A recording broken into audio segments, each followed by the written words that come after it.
Hey everybody, so I want to do an updated video on how to do a transaction from beginning to end using DocuSign.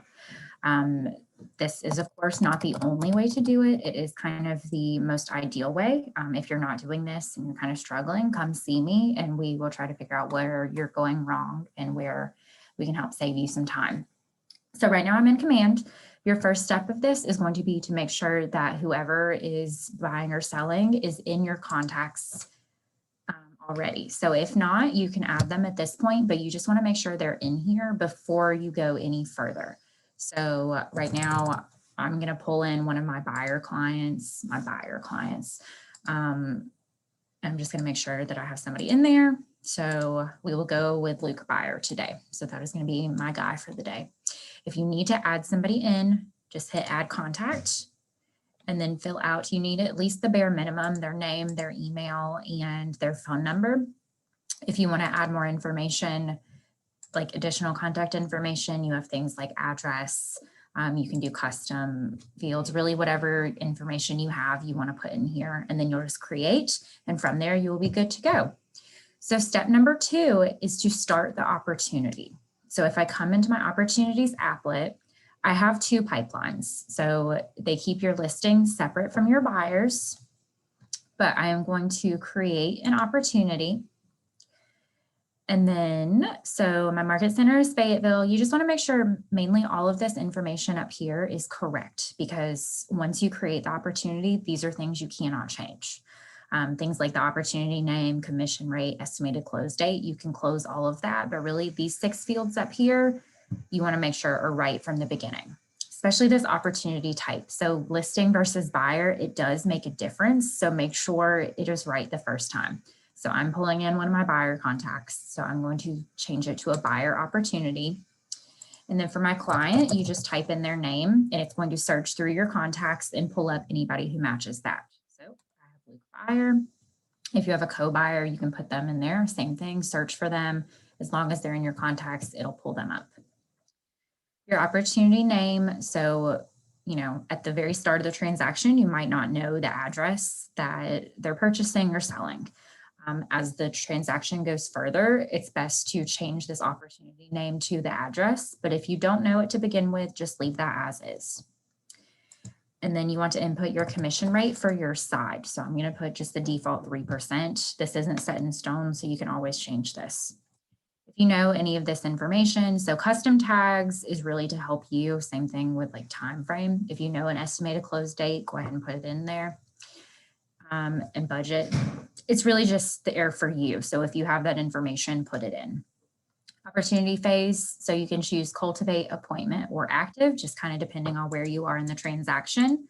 And then once you flip these, it gives you different stages to go with. So if this is one, you're a little bit behind and this is already an active buyer, you could do that.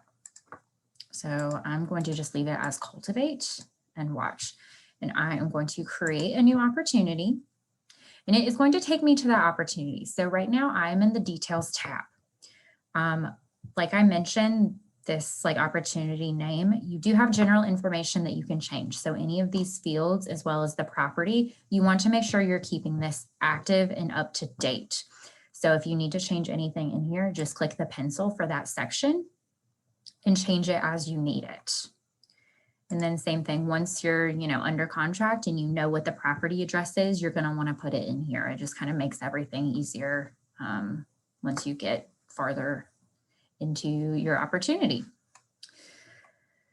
So I am going to switch over to the documents tab because that is probably where you're going to be most concerned. So it tells you right here to start work with opportunity, please select a checklist type first. That is referring over here, pick checklist type. So if I drop down, most of the time it is going to be residential. Even if it is commercial, you can still use residential and just kind of pick and choose what documents you have and kind of match it up with what's residential documents. Referral for which we will receive payment is just for you. If you want to keep track of their W-9 and your referral agreement, you can do that and you can have a place to house it. But for the most part, it's going to be residential. So I'm going to choose that. and it is going to give me my folders. So my folders, within my folders, I have placeholders. So since I did this as a buyer opportunity, I have a consultation folder, an under contract folder, and a closed folder. If this was a listing, I would no longer have a consultation folder. It would just be a listing folder. If I come into my under contract, I have my placeholders for all of my documents. So you can see what is required, what is optional, and what is conditional. It'll usually give you a reason for, why you would need it if it is conditional. You can also click on this buyer under contract forms and DocuSign order. Basically, any document name that has an underline is an active document. So you can click on it and it'll pull something up for you. So this is items in DocuSign forms. Once again, it is marked required and if applicable, and then things that you're going to need for compliance that are not found in your DocuSign forms. And then some forms that are ours specific, if you do need them, like this charter title form, you can click on. And from here, you could download this form if you needed it. Same thing with like the key release, really anything that's specific to us. But, if this is the beginning of the transaction, you don't have any of these forms yet. So your third step, so step 1 being add a contact, or at least make sure they're in your contact database. Step 2, create the opportunity. Step 3 is going to be start a transaction. So depending on how your settings are set up, let me actually open up a new tab and I will show you how it should look. And you can check this kind of before you get started. So if I'm on my home page, your name up here, if I drop down and go into settings. So I have my connected apps up here. So you can see I have a DocuSign account connected. It says it's connected. I have the option to disconnect. That's my account email. I also have a .loop account connected. So this isn't something that everybody's going to have. And really the only difference that makes, if you only have one connected, when you hit start a transaction, it's going to automatically go to that one. I have a drop-down option because I have both of those connected. So I would have to hit start a transaction. And then once I choose DocuSign, it is going to open in a new tab. So if yours isn't opening in a new tab, I would 1, check your browser, 2, make sure your pop-up blockers are off. And kind of if you're using a tablet, I find that it really gets that issue where it doesn't open up into a new tab. I really see that issue with Safari. Keep in mind, Command is not very Safari compatible. I would try switching to Google Chrome or, at least Firefox, Chrome being the most ideal. But this has taken me over. Once I hit start a transaction, I really can no longer hit it again because that is what creates a room. So now that is the only way to link my room to my opportunity. So that's the ideal way. That just makes it so the two of them communicate back and forth to each other. Coming into my rooms. So this is where all of your document signing and sending and all of that good stuff takes place. Command is just where you house the final documents needed for compliance.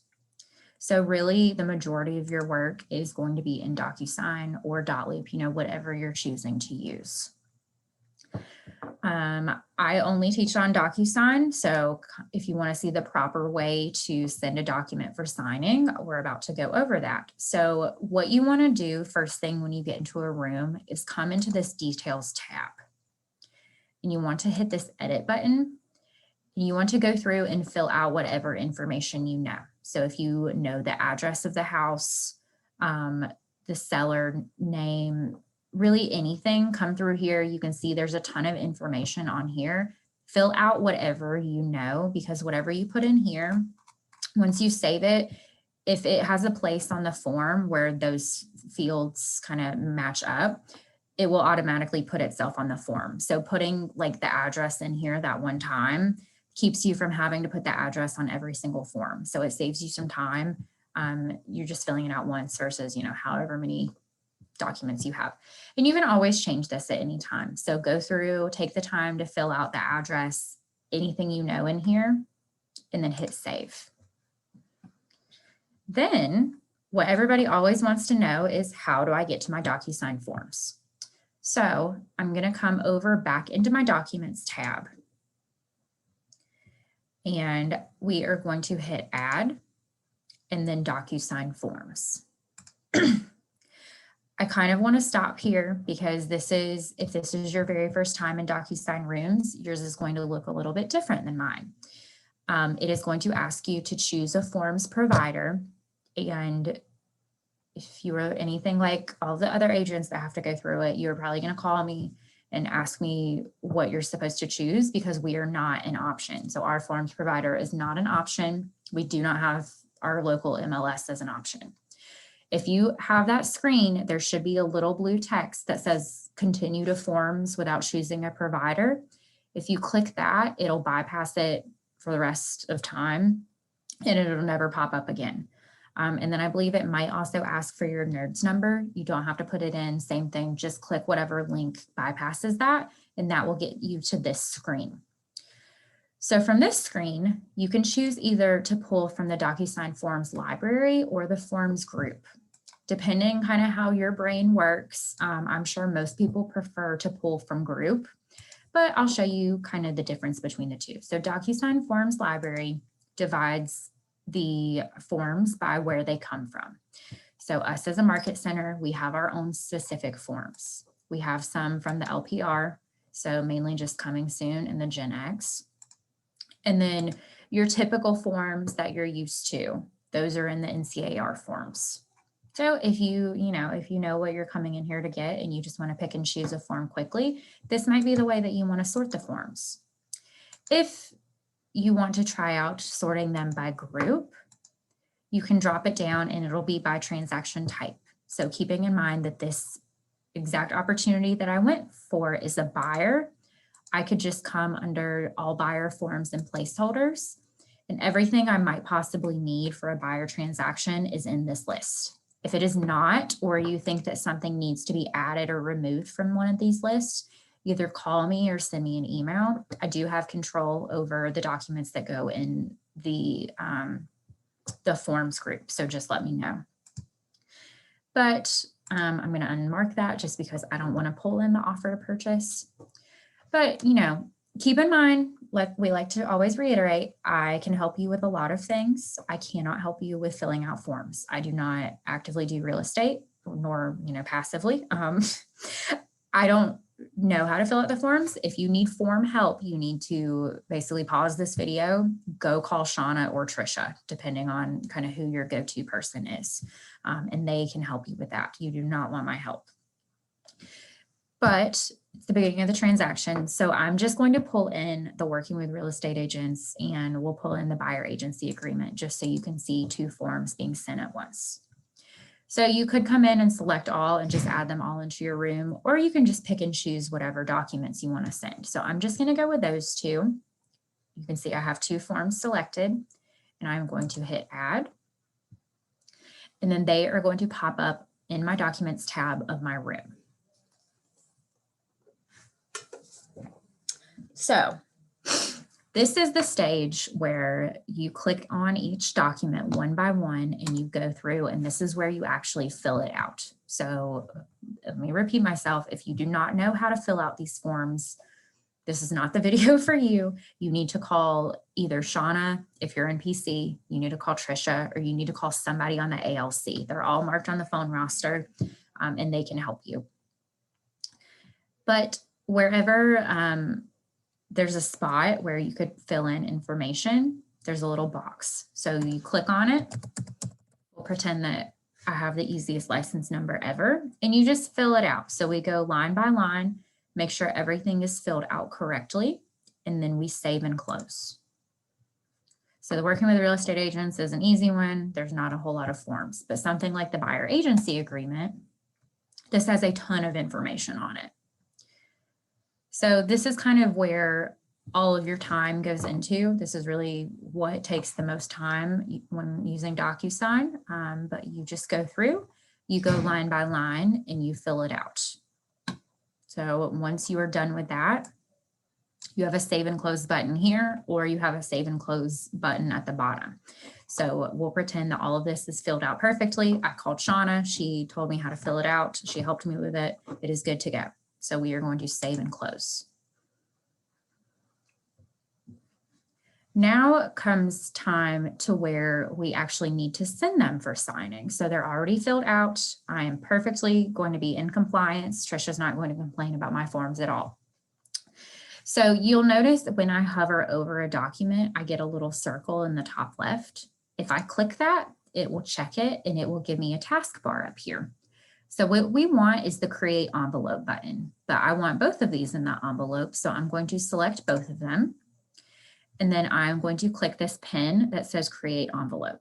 If you've used DocuSign for a while, I believe it used to say DocuSign. Now it's create envelope. So kind of the same thing, but we are going to click on that and it is going to put those two forms into an envelope for me. So your envelope name, only you can see this, but I recommend calling it something that at least tells you what is in the envelope. So I'm going to name it Working with Real Estate Agents Buyer Agency Agreement, just so I know. I can see my two documents. If I got in here and I realized I had something else in my room that I forgot, I can pull in my room docs. Only forms that I've added in and edited though. So keep that in mind.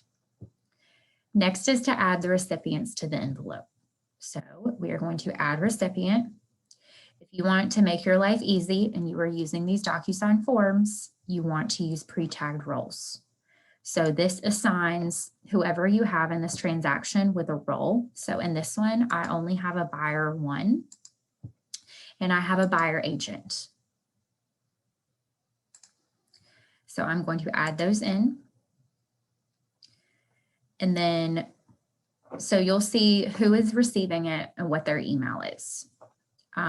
These numbers over here, the 1 and 1 means that once I send this for signing, we're both going to get it at the same time and we will both be able to sign it. I always recommend keeping yourself as number 1 and changing your buyer or seller or whoever else to number 2. What that ensures is that when I hit send and this goes off for signing, you as an agent have to sign it before your buyer or seller even knows that it exists. So you have to go through the document, actually sign the whole thing completely, and then DocuSign will send an email to your buyer or your seller letting them know that a document is available for signing. I always just recommend that because it's an added insurance policy. It gives you one last chance to look over the document and make sure everything's complete.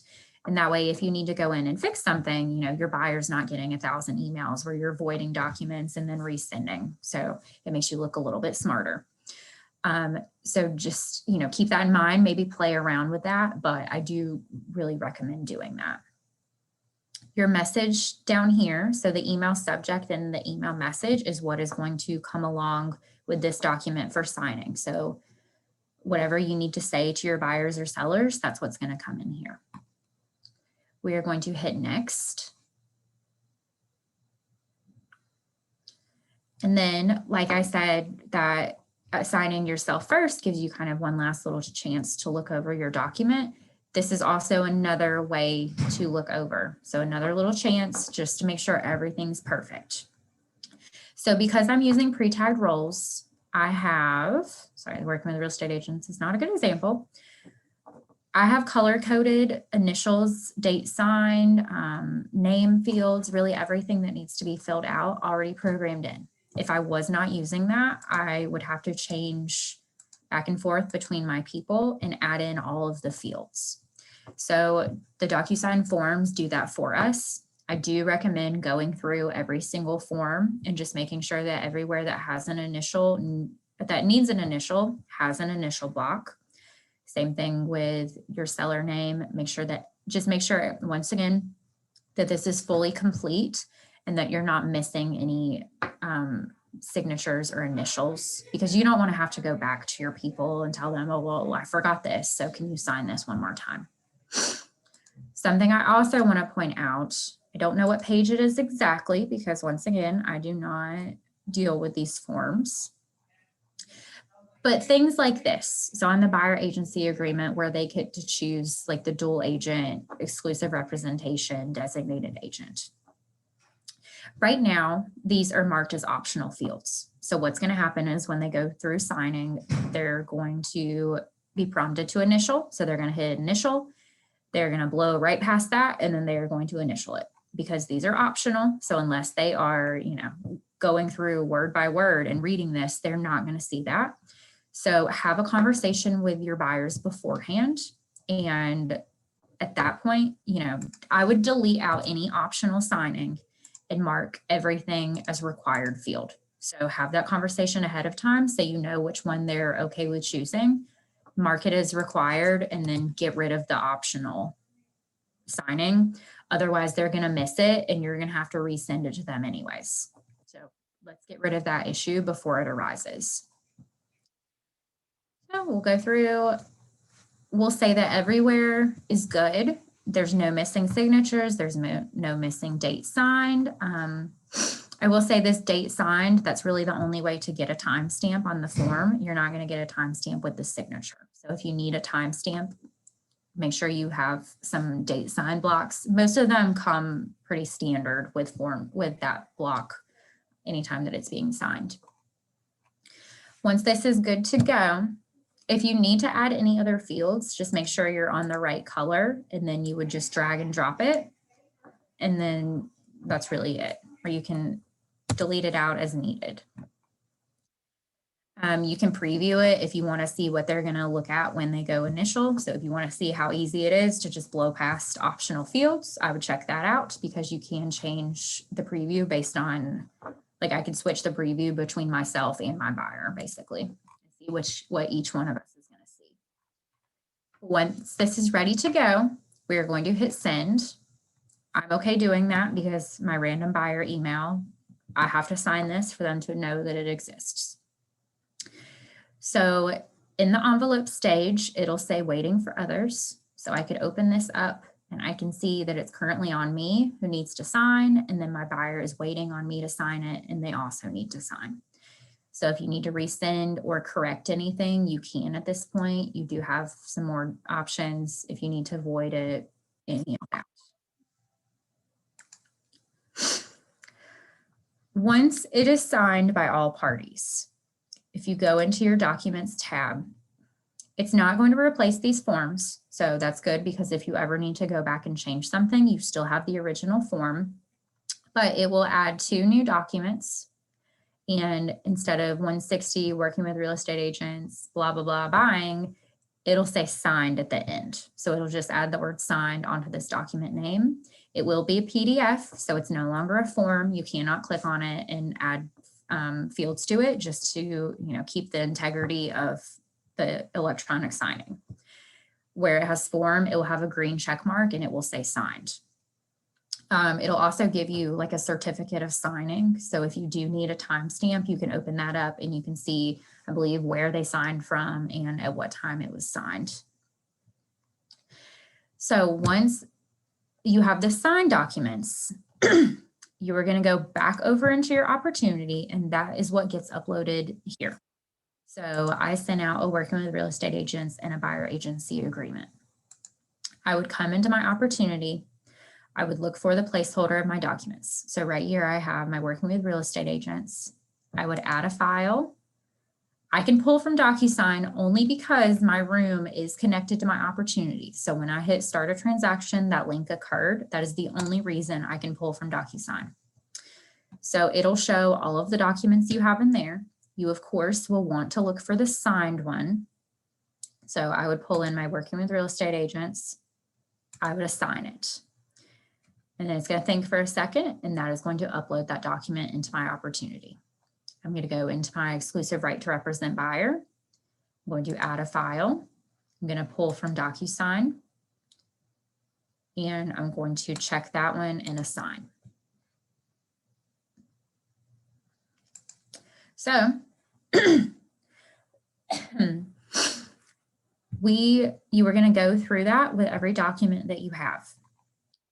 Once you are under contract, so keep in mind, depending on what kind of what type it is. So if it's a listing or it's a buyer, you have to submit this to the market center. The commission rule is 48 hours after a fully executed contract, or you have to submit the listing documents to us 48 hours after a signed listing agreement. So add in whatever documents you have. We realize that you're not going to have every single form needed for compliance right when the contract is signed and fully executed, but just submit to us what you have. So once you have that uploaded, you're going to hit submit to MC, and that's going to put it in submitted status. So at that point, Trisha will know once it gets in her compliance line that it's time to start checking. If you need to message any of us, you have an add comment button right here. Pay very close attention to this. Use an @ symbol to mention and send a notification. If I just type in help, I need help writing a contract and send it off, none of us are going to know that you messaged unless we like randomly stumble into your opportunity, which doesn't happen very often. But if you type the @ you're going to have options for tagging and sending messages. So if you are in PC and you need Shauna to look at something, you can tag her and then she will get a notification that you messaged her. So keep that in mind. That is the proper way to send a message. Once it is submitted to the Market Center, the same day you want to fill out your offers and commissions tab. So I'm going to switch over there and I'm going to add in a new offer. Let's call it initial offer. You do have to put a property address in here. I'm just going to pull in, my face is blocking it. I'll just pull in a random address. You can also pull from the MLS. So that's what the KWLS is. It pulls all of the listings from the MLS. So you can search that way. And then this is really just details about the offer. So your seller name, your seller representation, the terms of the deal. So how much cash, how much is being financed, if you want to put the earnest amount, option fee, termination option, seller cost, whatever you want to put in here. This is a good way. You can put in, however many offers you have on a listing and use this to compare the offers. I'm just going to get through that quickly. So it'll show up the offer timeline down here and you can kind of see the terms very obviously. And once you're ready to, go with one, we're going to accept. And then that is going to open up your commissions. So you would then manage commission. You're usually going to have to input a contract date. So I'm going to edit that and I'll just say April 1st. At this point, you would want to fill out your commissions tab, however is appropriate. I do have a completely separate video on that gives you a rundown of, I think there's kind of 4 typical scenarios. Watch that if you need help, but if you have a referral, you would need to add it in. If you're paying Shauna for PC, this is where it would go. If you're splitting this with another agent, same thing. This is what tells us, 1, how much you're getting paid, and 2, who is getting paid. So this is very important. You want to make sure it's accurate. Then once you're done, you're going to hit submit. It is going to go off. It's actually going to hit me first. So I can tell you what I do. I make sure that this sales price matches whatever is on your offer to purchase. If it does not, I look for an addendum. If there is not one, I send you a message and ask you basically to either change this or to upload an addendum. So keep in mind, this is the same day you submit your documents to us, which is 48 hours after an executed contract or listing agreement. Obviously, you're not submitting the commissions with a listing agreement, but when you are under contract, 48 hours after it is signed, you want to submit your documents. You also want to submit your commissions tab. So that's what helps us get you paid quickly, which is our entire whole goal. If you need help with this, or you're really just struggling with how to do your transactions, please let me know. I can help you out with things along the DocuSign side. If you need help filling out documents, once again, Trisha, Shauna, anybody on ALC. So I hope this helps. If you need anything or you have any questions, just let me know. Otherwise, this is how to do a transaction, start to end, logistically using DocuSign. So I hope this helped. Enjoy the rest of your day.